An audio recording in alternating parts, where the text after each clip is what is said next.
आपले दुसरे आम्ही या स्पर्धेमध्ये या ठिकाणी आपण पाहतोय महाराष्ट्र राज्याचे क्रीडा मंत्री सन्माननीय इंदापूर तालुक्याचे लाडके आमदार माणुसकीचा वटवृक्ष म्हणून ज्यांची ओळख आहे सन्माननीय दत्त मामा भरणे यांचे या ठिकाणी आगमन होत आहे। या मामा आपलं मनपूर्वक सहर्ष स्वागत। आपणास विनंती असणार आहे आपण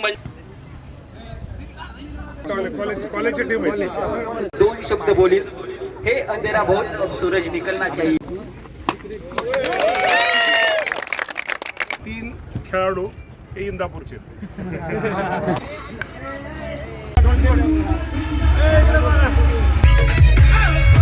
गेला खटला